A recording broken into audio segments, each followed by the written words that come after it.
But just take a look at this! Alright, today we're looking at a game I've been waiting for a long time. Vincent Adinolfi's Heartworm. This game follows the adventure of a girl named Sam, who got so upset when she went to Hot Topic of which cosplay she wanted to do, Laura Croft or Kim Possible, so she's rocking them both.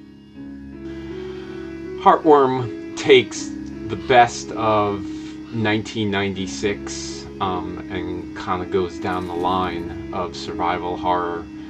You have a little touch of Resident Evil, a big atmospheric touch of Silent Hill, and even aspects of Fatal Frame.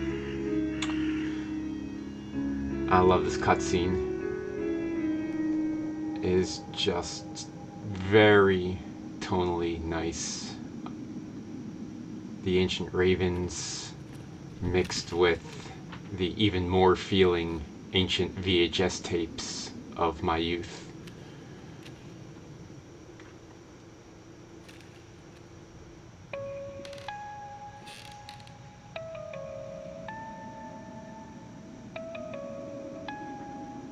Just beautiful composition here.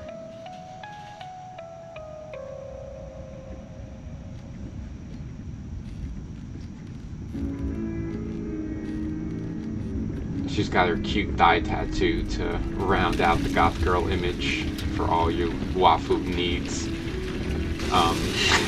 This is a wonderful game. I'm gonna be my sarcastic self. But make no mistake, I love this game. This is everything I hoped it would be.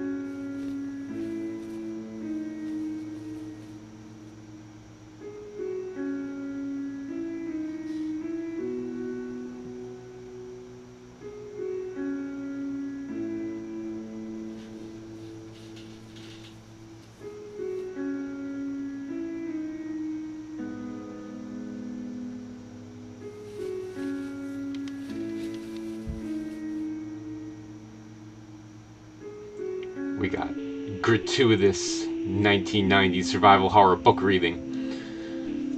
Alright, so let's start rocking this out. One thing I like about this game is the customizability of it. Early on, it's going to give you some options. You can stick with the retro pixel, you can go into a little more modern. I think I'm going to stick with the modern. Same deal. I mean, I've tank controlled with the best of them over the years, but I'm just not feeling it with this experience. I really want to kind of settle in with some ease, but if you really want to close your eyes and squeeze your temples and believe it's 1995, you can pixel graphics, tank aiming, tank movement. So the customizability of it is available for pretty much every preference early on. But let's just roll.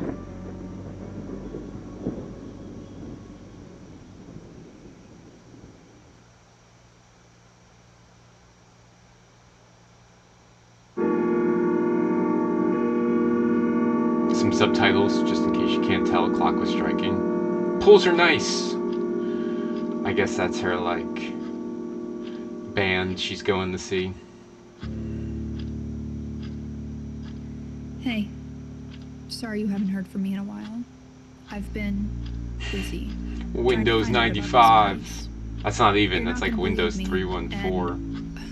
I don't even know if I really believe it myself, but I guess a part of me must, because I'm going. It's far, on an abandoned road, a few miles from that power plant in the mountains.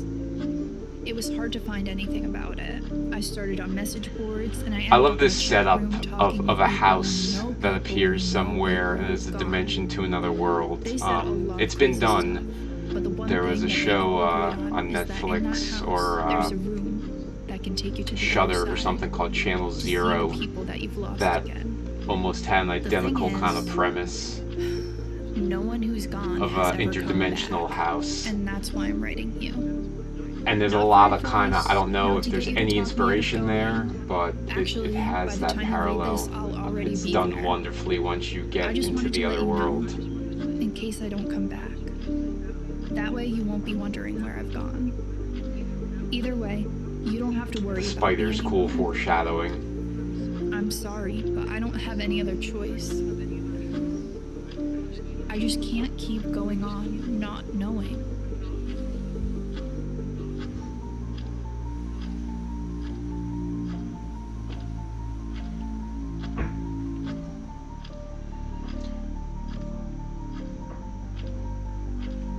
I love this zoom out. It has somewhat of a Virgil Alone in the Dark vibes. I think this cutscene was later added. I know he teamed up with a girl named Eve to kind of bring in some of the cutscenes and different things he added after he acquired the publisher. But everything I say about this game that's critical, you got to keep in mind this was one dude. My man Vincent mostly worked on this by himself for years. Sometimes so I wonder if I spend more time thinking about death. My criticisms will be minimal, although My I will grandfather have my died a while usual back.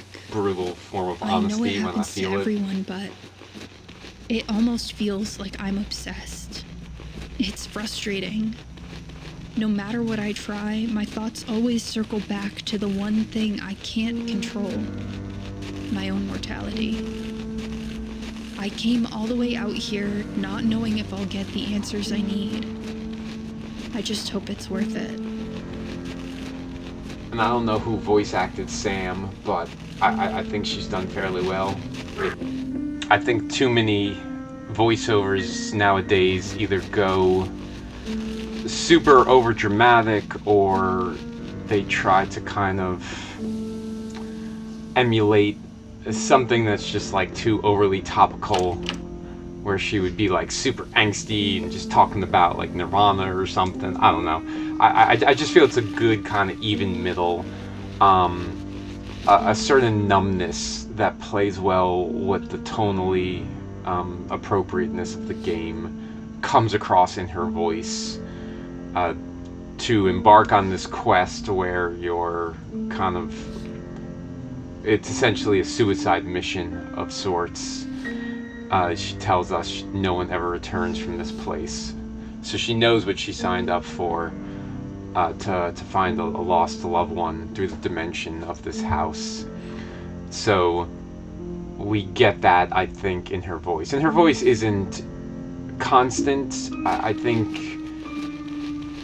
he picks and chooses well. She'll enter throughout the course of the game. You'll kind of, the house kind of seems like like in some cultures where every version of hell is personalized to the person. That's what the house does. The house kind of goes through your memories and creates the interior. Much later on in the game, we end up in this sprawling park, like a Yellowstone type park, somewhere where you go hiking. That's somehow inside the house, and you get her interpretation of her memories as they unfold. So I think it's a wise choice considering the level of the technology and the development team being so small, to not have her describe every single toaster oven and VHS rewinder she comes across. So her voice comes across more powerful when at one point she comes across a dead deer, and she talks about the memory of finding that dead deer as a little girl and what it meant to her. So when her voice does chime in, it resonates more.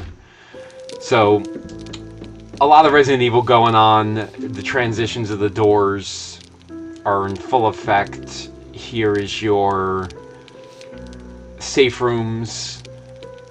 And again, beautiful, beautiful piano composition that gives us that safe room vibe. It's what you want from a safe room. You don't need like 80s styles glam guitars. No, you want that perfect safe room.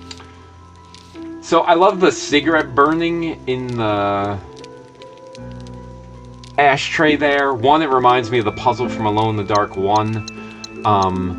Two, it's just a nice touch narratively because, like I said, you'll go through several different dimensions that only exist inside of Sam, and when you return to this safe room, the cigarette is never lessened, the smoke is never lessened, so it just really kind of gives the impression that this place is lost in time and space. It's static no matter where she is in the world. And from a gameplay perspective, thank God they went with a universal box system. Some games I've been playing lately have gone with a realistic box system. And, you know, I hate backtracking, I hate encumbrance. But for the purpose of Heartworm, I don't think Vincent really killed us here with inventory management. Maybe once or twice in the entire playthrough did I have to go back and throw something in the box. Alright, so this mechanic where you have to use your flash to light up dark rooms, it seems tedious in the first 20 minutes. It goes away really quickly. So if that's bugging you, don't let it, because it's not a thing that hangs around for a long time. The fixed cameras, of course, are in full effect, and they're all brilliantly executed atmosphere-wise.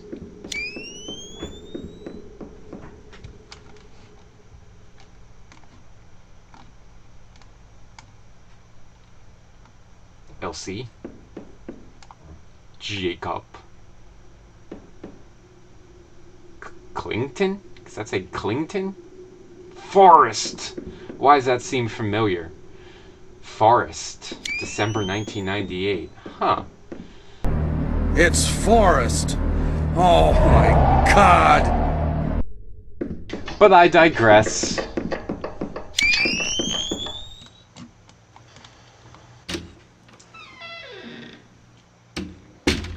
The RE transitions will put anyone in that kind of fuzzy feeling. You get a lot of kind of self-aware commentary too from Sam about like entering the safe room and her being like, how is this the same place? The initial isolation of the mansion I love. There's a lot of ups and downs with how much time you're without monsters. Some might... Oh, I went back outside by mistake. Some might argue that the pacing gets a little too cozy at times, especially when you start getting to the outdoor environments that are, you know, not tonally survival horror. But I think it's the uniqueness that's in... Still lost. I think the uniqueness that... not having the tension ramped up to 11 all the time is kind of what gives this game its identity. Sam entering into this other dimension in this house. Sorry, I'm going in circles.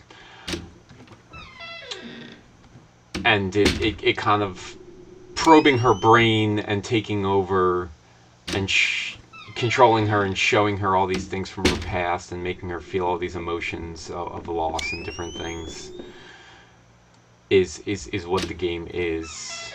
It's kind of hidden right there in the title, like an earworm, but kind of more like a heartworm. So if these tutorials are kind of tedious, I left them on just to make sure that there wasn't anything I need to know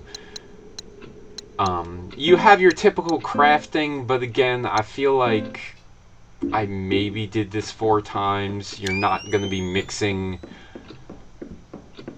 hundreds of red and green herbs in this game. Maybe you can make 4 or 5 first aid kits in the way I just did there, but it's not overwhelming. This is not a game that,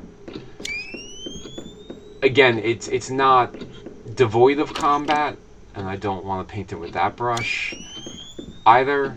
There's plenty of things to fight, but in the same regard, it's not so saturated with enemies that you're going to be soft locking yourself as long as you have played a survival horror game once or twice in your life.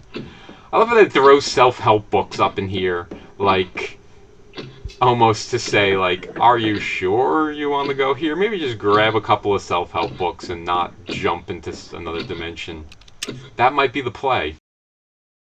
Alright, well, I think I'm going to cut this one short, and if you want to see me rock out more Heartworm, hit me up with some comments. Do all the YouTubery things like liking and subscribing, and I will do more Let's Plays. I'm kind of keeping this one casual because I'm back in my summer is over and I'm back in my busy season, so I'm trying to just get one out there and just doing a BizCast Let's Play. So I'll do a few more of these as time allows, and let me know what you think. Have you been playing Heartworm? If not, you should definitely jump on it. It is an amazing experience. Thanks for watching. Whoa! This hall is dangerous!